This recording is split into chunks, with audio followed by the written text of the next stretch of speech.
What's up? It's your guy Marwin. Welcome to the Fidelity kitchen, where flavor has a rhythm and a lot of soul. Today, we're making a delicious chicken and andouille sausage gumbo with an extra dark chocolate roux. The key with this one is that I'm going to use an oven-baked roux, cut out all the work. Great consistent results. I think you're going to love this dish. Let's get to cooking. Everything starts with the prep. For me, that's chopping up the veggies, celery, onions, bell peppers, and garlic. I'm trying to cut mine as evenly as possible. The more even the cuts, the more even the cooking, and also the more even the mouth experience. And so, you got uniform size veggies. You chew them the same. But I try to put a lot of extra time and effort into my prep. It just makes everything like that much easier from a cooking standpoint, from an organization standpoint, from a cleanup standpoint. You come out way ahead, way better, even though you having to put that time in up front. So I got my celery, my onions, my bell peppers pretty much chopped up. I'm just trying to smash my garlic and then just chop them up roughly because they're going to pretty much melt into the recipe as it cooks, just based on their size and their texture. And so you see I got a few small bowls that I use, again, just to try to be organized. I got my holy trinity, really here pulled together, plus my seasoning mixes all kind of laid out. And so really when I'm cooking, it's less about cooking and more about assembling the dish. So I made a homemade Cajun spice mix. You can, use a store-bought, mix. I'm going to start with seasoning my chicken. I want to season it on the outside, under the skin, on the outside of the skin. Just want to have well-seasoned pieces and elements of the gumbo throughout the dish. So I got my chicken well-seasoned. I'm patting it just to make sure that the seasoning and the spices stick to that chicken. I'm working with a dry chicken. That's the other piece because I'm going to use that step as part of the browning step, and the drier the chicken, the more of a reaction you get with the pan when you start to brown that chicken, right? And so I'm lifting the skin up a little bit, and then I'm going to add that seasoning mix, right underneath the skin. So if you're curious about the homemade spices and what's included, I'm going to leave those instructions or those ingredients in the description. But it's basically salt, pepper, paprika, garlic powder, onion powder, dried thyme, and a little bit of cayenne. That's the makings of it. And that's really the base ingredients that are part of any Cajun seasoning mix that you buy from the store. My andouille, that's a really good seasoned sausage. I am going to use a couple of different styles of chopping. First, I start with kind of cutting on the diagonal, and then I go smaller pieces, and then kind of the half moon shape. I just want to have some diversity or a mixture of cuts that adds to the eating experience with the gumbo. And so, I'm just kind of a nerd about this stuff. You can do, slices however you want, depending on how you want to eat and kind of, have those experiences when you chew. So I'm good to go. I got everything chopped up. I got my vegetables chopped up. I got my meat chopped up. I'm starting with duck fat to make my roux. It's going to be an oven-baked roux. You can buy duck fat. This is the brand that I use when I get it from the store. Otherwise, I use leftover from recipes that I have. The duck fat roux is pretty easy to make. Any roux is easy to make if you want to cheat and use an oven-baked roux, which is what I'm doing here. It's basically 1 part flour, 1 part fat. You're going to mix in a skillet and then bake at about 350 degrees. You can make it the old school way and just do this right in the pot, but you're going to be stirring for quite a while. You want 45 minutes to an hour and 20 minutes, depending on how dark you want that roux. But this is really a cheat code.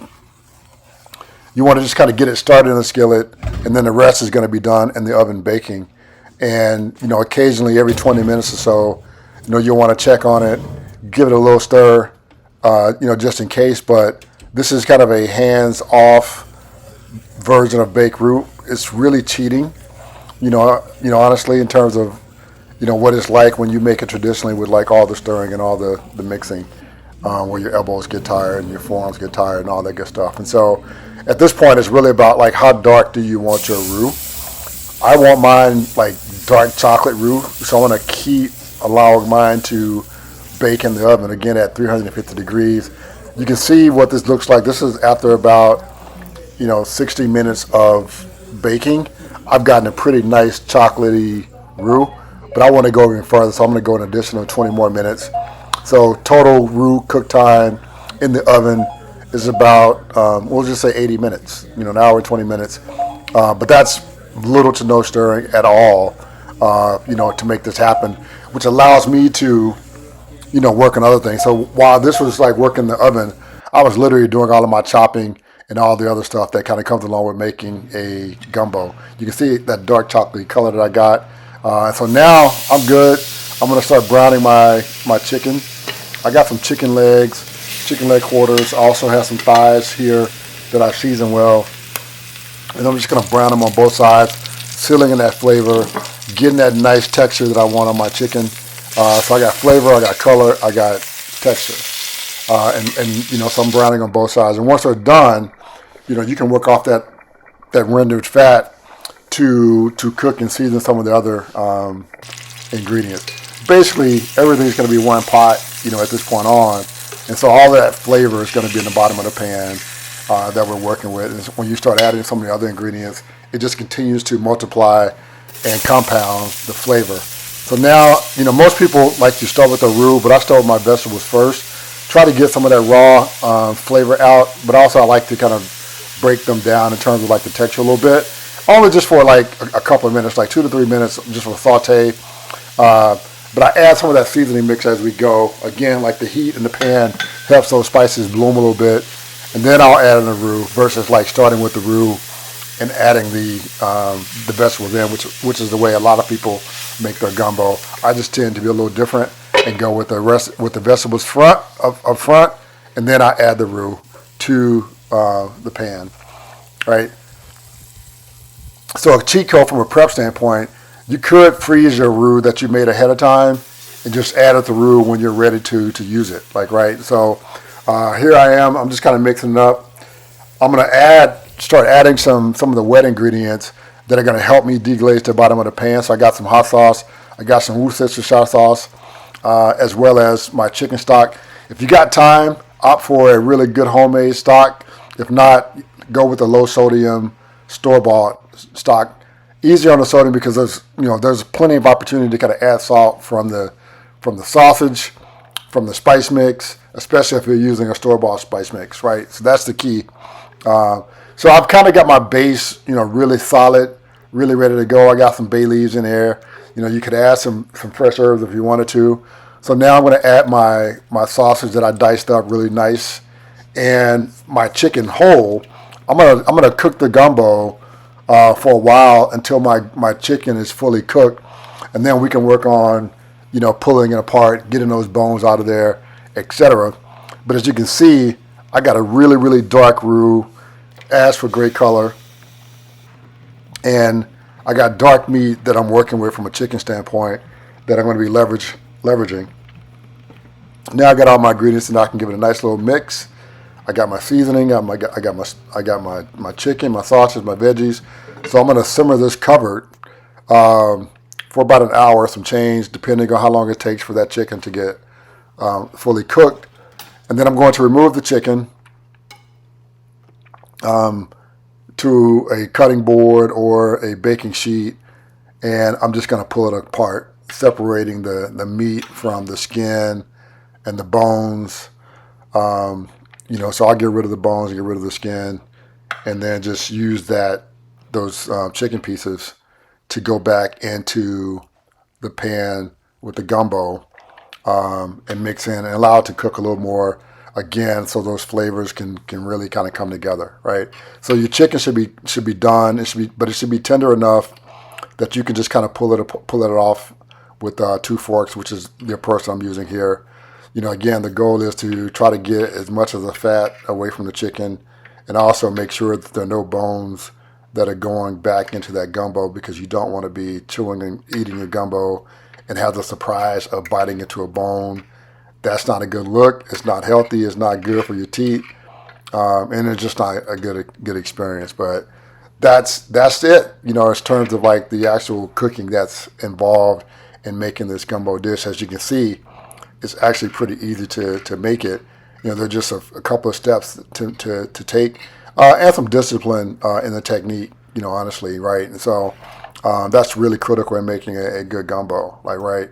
And gumbo is really about like things really simmering in that pot, and all of those different ingredients kind of coming together in a uniform, balanced way, so you can taste and experience all of those wonderful flavors from those different ingredients that you're working with, right? And so, so really the work is in like the prep and chopping your vegetables, and then in the finish and, you know, kind of pulling apart the chicken.